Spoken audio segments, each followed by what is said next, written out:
How's it going, guys? My name is Zach with the Movie Castle, and today we're going to be taking a look at Transit from 2012.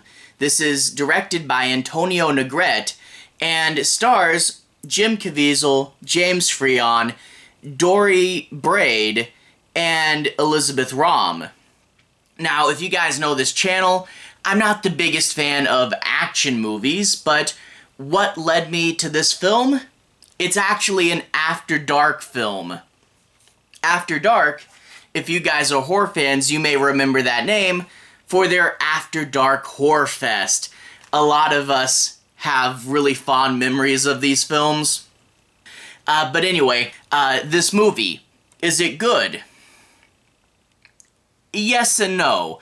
It is kind of a strange case. This movie is one of those movies where there will be a bit of plot contrivances. It'll have really choppy editing. A character will make a weird decision or something will happen and you're like, I don't know if the world would work that way. There is several times in this movie where you do get a little bit frustrated. But that being said, when the movie was over, I thought, that was pretty fun. It's not the best thing ever, it's maybe not going to be something you'll remember for too long, but it's a good movie for a lazy Saturday afternoon. It's really good to turn your brain off and watch the fast cars chase each other around.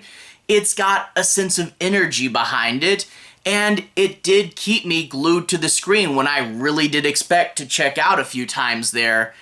It's entertaining. It's not great, but it is entertaining, and I will give it that.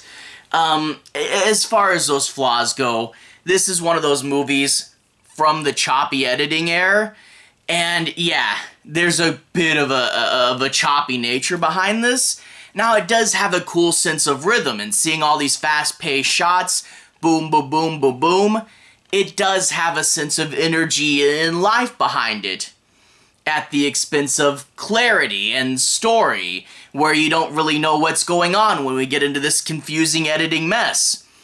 If they had only used it a little more sparingly, I don't want to ever say that one technique is 100% right or wrong, but this choppy editing, it gets a bad name for a reason, and if only they had reserved it for the more intense, chaotic moments and told the other parts of the story in a more clear way. I would have preferred that.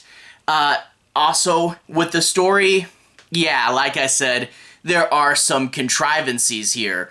Always trying to keep the balloon up in the air. That sometimes means that the cops will be huge jerks because that's what they have to do to keep the movie going. The driver of the criminals is gonna drive around like a maniac instead of laying low for a little bit. There's one part where Jim Caviezel's wife gets really mad at him and won't let him get a word in edgewise, because if she did, the movie wouldn't go as long. But really, the one that got me, that almost made me check out completely, is at one point in this movie, Jim Caviezel gets mad and smashes his phone on the ground. Well, now he can't talk to anybody. That was horribly contrived, but whatever. So there are these moments with the editing and with the characters making weird choices to keep the movie going. It did get frustrating just every so often seeing something like that. But at the same time, it does keep moving. This movie's only like 88 or so minutes long, so it's pretty tight and pretty quick, and you'll get things like the bad guy's car peeling in. The bad guys have a really cool car, and the guy knows how to drive it, and we get some cool shots. This also takes place in the Louisiana swamp, so we get some cool atmosphere in here as well. There's fun action moments. The dad is a easy-to-like character, and it stays watchable and builds to this really fun, over-the-top finale. So yeah, it's one of those movies. I can't say it's great, but I can't really say it's bad either, because it's, again, strangely watchable and strangely entertaining. So it's an okay movie. Just go into it with the right headspace. Anyway, let's talk a bit about the plot to analyze this movie further. I won't be doing any major spoilers, but I do want to say my piece on a few plot points in order to analyze this deeper, but I'll be avoiding major spoilers. Anyway, we open up with a group of criminals. They robbed an armored car, but now they're wanted by the police, and there's a checkpoint up ahead. Well, they ditch their guns, which it works logically, but also prevents them from absolutely slaughtering the family instantly. They ditch their guns, but you don't want to ditch the money because that's what you did everything for. It's $4 million. So what do? They go, well, at this checkpoint, they won't look at this nice, sweet family. So if we hide the money in their luggage, we'll get through the checkpoint because we don't have the guns or the money, and they'll get through the checkpoint because they won't be looked at too hard, and then we swap it back afterwards. Okay, a decent plan. Now this family that they swap out the money with, Jim Caviezel's family, he actually just got out of prison. He was involved in a real estate scandal, so it wasn't violent crime, but he's been away from the family for a while, and that put stress on them. The wife, he's not officially getting a divorce, but you can tell that that's an option that's on the table, and he has to be really careful. The older son is really mad at him, and it seems like the younger son just wants his dad back. So there's a bit of family drama there, and this trip is to rebuild their family relation, which means that Jim Caviezel will push for the trip a little bit past logical extremes, like it's dangerous, get out of there. But he at times does feel like Clark Griswold or something. I don't care, we're going to have a family vacation.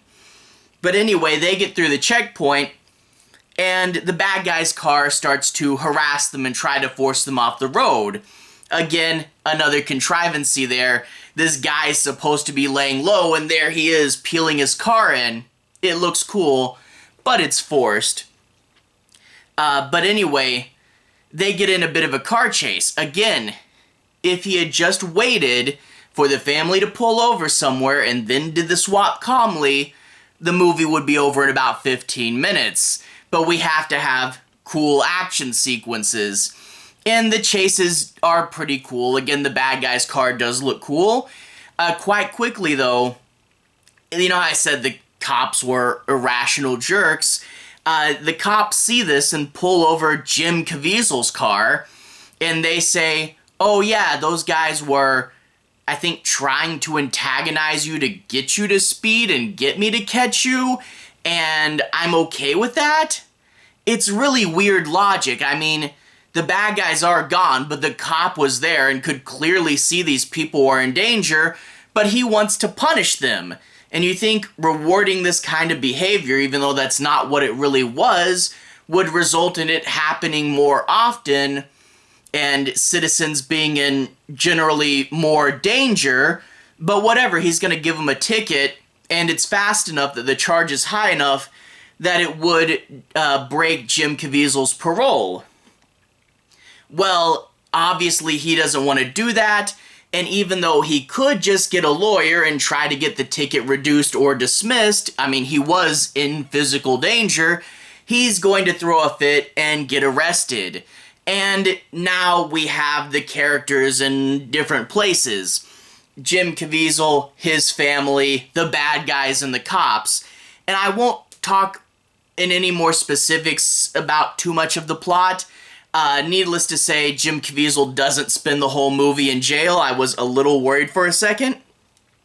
But he does get out, and the plot does move and shake up, and different people are left in different places trying to figure out what's going on, and they're in, chase, action, Louisiana swamp. There's some fun moments, and again, it does build to a pretty big finale. But yeah, it's just one of those, every so often something frustrating will happen, and that does happen quite a bit, and I've listed a few examples previously, but I don't know. it's one of those movies that it's hard to stay mad at. It's good, cheesy fun, and again, kept me entertained. So overall, good enough, not great, don't expect the world of it, but if you want a good, cheesy, lazy Saturday afternoon movie, this will probably work for you. Anyway, to everyone who's watched so far, thank you for watching. To everyone who's liked and subscribed, thank you. You really are helping the channel out. I'll leave a relevant playlist on the bottom. This should be my After Dark Films playlist where you can see me review some stuff like things from the Horror Fest. Anyway, have a good day. I'll see you guys again very, very soon. Relevant playlist on the bottom. Have a good day now.